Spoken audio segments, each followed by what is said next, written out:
I'm a very high energy guy. I like to have a good laugh, even on the phone.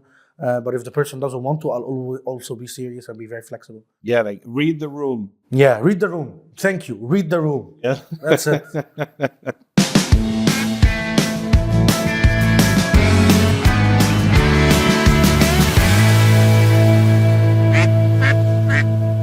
Welcome to On the Hunt, the podcast where we aim for success one cold call at a time.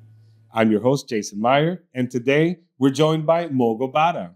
Hi, Jason. How are you? Yeah, I'm doing great. How are you? I'm doing great. Yeah? Doing great. Well, thank you for making it all the way over here in the middle of the woods to our office cabin. Yeah, I'm enjoying those first vibes for sure. Well, great that you made it through the wilderness. Oh yeah. That's what we do every day.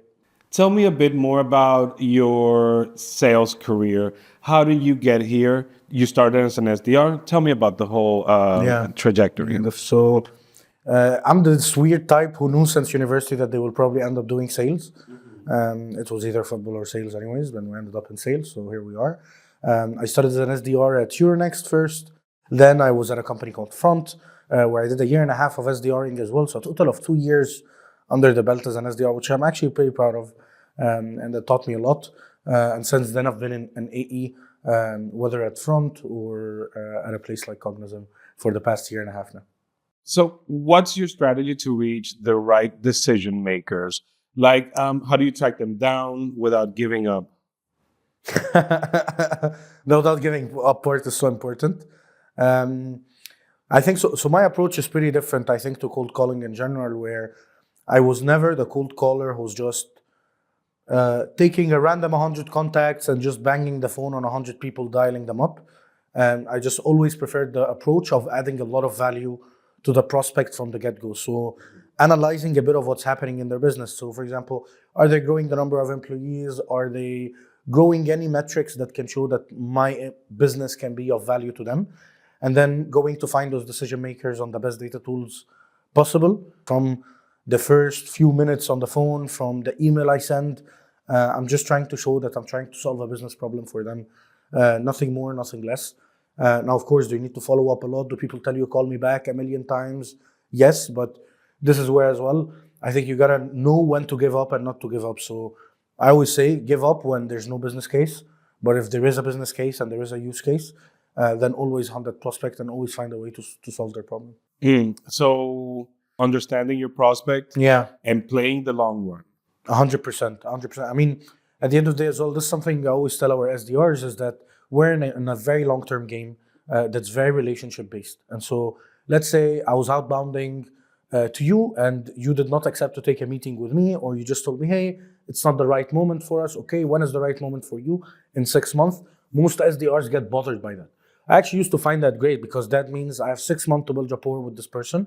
And when it's the right moment for them, I made sure to be there and present, and they made sure to contact me as well because we've been building this rapport. And so I'm a big believer that it's a long-term game.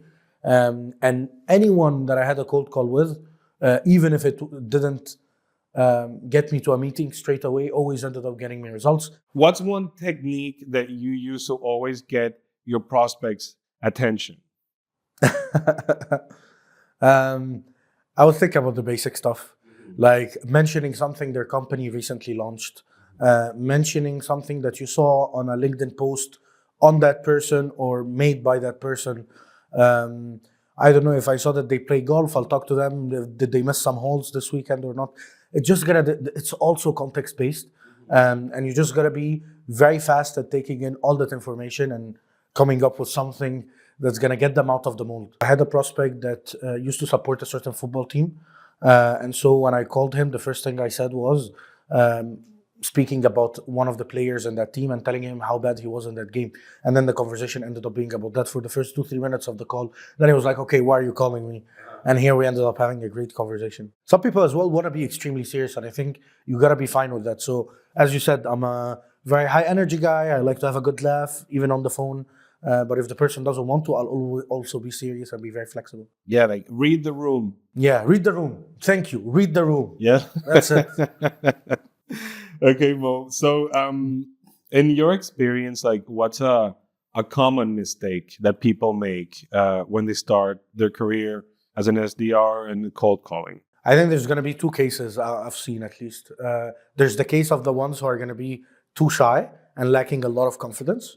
And so, in general, in those cases, I recommend to them to teach themselves more about their ICP and teach themselves more about their persona. Because once you master the knowledge of your persona, then you have a lot of more confidence. Then you're doing the cold call with much more confidence as well. You're talking to the people about their challenges. While you have the other example too of the extremely arrogant SDR who thinks that they are amazing from the first day and they're going to call anyone and get it done. For those people, I actually have no recommendation. I think they just end up learning and being humbled by the game a bit and end up becoming great SDRs too. From the two, let's say, versions or new SDRs that you gave, I think that one prominent feature or characteristic should be confidence, right? No, I would actually, hot take from me, it would be curiosity. I think confidence, yes, it does weigh in on your on the way you're doing the call, on your tonality on the call, on the impression that the prospect will be getting of you. But I've seen a lot of non-confident people in a lot of aspects be great SDRs because they've had the curiosity and the hunger to deal with their prospect, to understand what's happening with the prospect, and then to try to position their solution to the prospect. But that curiosity, I think, is something that we miss out on a lot, and actually think that confidence is the important thing. While I don't think it's the thing I look for in an SDR engine. Curiosity would win it for sure. Okay, so let's expand on that a bit more. So why is curiosity so important for an SDR? You're doing 60 calls a day, 70 calls a day. Let's say you're trying to be an overachiever and you'll kick 90 dials a day as well. That's awesome, right? But it means that it's so repetitive. And it means that if you are not curious, you'll probably end up just splashing the same pitch to every single person you speak to. You'll probably end up sounding the same to these people, and they will know on the other side that you've spoken to 100 people today, or you try to do 100 dials today. And so that curiosity element takes that away, and so it makes it sort of feel like a conversation. Oh my God, Jason, tell me, what's happening with the fundraise? Are you going to grow the team? Awesome. Does that mean you're going to invest in data? Does that mean that you're going to get, more team members, more marketing, more webinars, more podcasts, whatever it is? And so having that curiosity to get in that, having the curiosity to get into that, I think is so important, and it's so felt by the prospects on the other side as well. So cold calling can be definitely tough if you don't have, let's say, the spine, the resistance, right? Yeah. So let's say if you're going through a dry spell, you're getting a lot of no's, maybe it hasn't been a good week. How do you keep the motivation up? Man, I've been through a lot of dry spells as an SDR, especially the month of August. Special mention to the month of August. Always so tough, especially being a France-based seller. I think in those dry moments, you just, first, I always believe, never question yourself as a salesperson. I think this is sort of what happens when you're in the trenches. Trust your professionalism, trust yourself as a salesperson. And the second thing is just it's all about grit, right? The most successful people in sales that I've known all had so much grit. Can you share like a memorable success story as an SDR? I have a lot of stories. I will think maybe with Gorillas. If you know Gorillas, this was a business back in the day. Not the band? Not the band, unfortunately. No, it was this fast-rising Berlin startup. Our team had tried to get to them and reached out to them multiple times. Nobody was able to get to them at all. Then I end up finding out this little piece of information about one of the directors. I try to call them, they don't answer me. And so I just simply send them a text saying, hey, I saw this is happening with you guys. I think you should give me a call. I think we can help you with subject X. And the guy said, no, I am not interested. Please don't contact me again. I said, okay. And then I basically went and spoke to two VCs that had invested in their business that I had met. One I had met randomly, one I contacted on LinkedIn. And then those people basically ended up telling that person to take the call with me, that it's worth it. And that person ended up taking the call with us. And after that, they became a customer, which was just so cool. You know, we went from the person not wanting to speak to us to them becoming a customer. So that's always a lot of fun. I think that this question was a perfect question for you. So, what has been something very surprising that you've learned about psychology and human behavior with cold calls? I think that the psychology of human beings is funny because they really, I found, at least from my experience, they really dislike someone being pushy in general, unless that person is showing them intensity in the pursuit of improving their business. And so, for example, if I call someone and tell them, hey, do you have time tomorrow? Let's just schedule a call because this or this or that, they will completely reject you. While if you call someone and just tell them, by the way, I saw that this is happening with your business and this is happening with your business and this sounds like trouble, how are you going to solve it? They are probably going to ask you, how do you think that you can solve it? And try to ask you themselves for time by the end of that call where you explain things. And so psychology of a human being is funny. You just need to maybe push them on the matters, but not on the outcomes, which is funny to think of. So I think that's first. Second is that human beings really, really, really appreciate when someone knows something about them or makes them feel special. Like I always actually tell this to our SDR team, when I'm speaking to any prospect, I'm thinking to myself, they have a tag on their head here, I am important. Everybody just wants to feel and know that they're important, that they're listened to, that they're heard. And funny, we think of that in our personal lives, but we do not think of that at work. And so I find that applying that with the prospects. So even on a day where I'm doing 100 dials, every prospect I'm going to speak to, I'm going to try to make them feel like that. The only prospect I spoke to today and that I've been prepping to speak to them for so long, because it makes such a difference in their feeling, and they will call it out. They will tell you, somebody prepared their call before calling me. And they love that. Who doesn't love that, right? If you try to contact me and you've done a bit of search about me, I'll be so happy. You know? So I think remembering that's so important about human psychology. Okay. One setting. It's a great answer. Nice. That's definitely making it into the episode, Mo. That's great. How have sales intelligence tools like Casper and Cognism help you to sharpen your sales strategy? Yeah. I honestly don't know how I would survive without these tools. I don't know how there are organizations that survive today without those tools as well. So simple. Look, we have such a limited time in the day as reps. And actually, one of the biggest challenges for businesses is that the reps are not spending most of their time with their prospects, which is the goal, to build that pipeline and to generate everything. We're actually spending time on internal thing or research things. So for example, on average, a rep is going to spend 8 hours a week researching contacts and accounts. So having a tool that solves that puts the data in my CRM, that even tells me sometimes which ICP to target, that is gonna let me know that this person changed jobs, hopefully.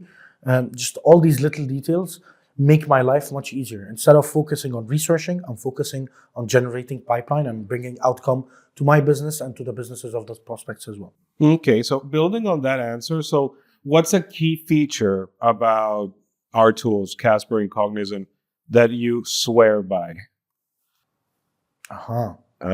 So I was actually in this event a couple of weeks ago, and someone knew that I was working at Cognism and came shouting to me about one thing and one thing only, which I think is the best thing we do, is the phone numbers.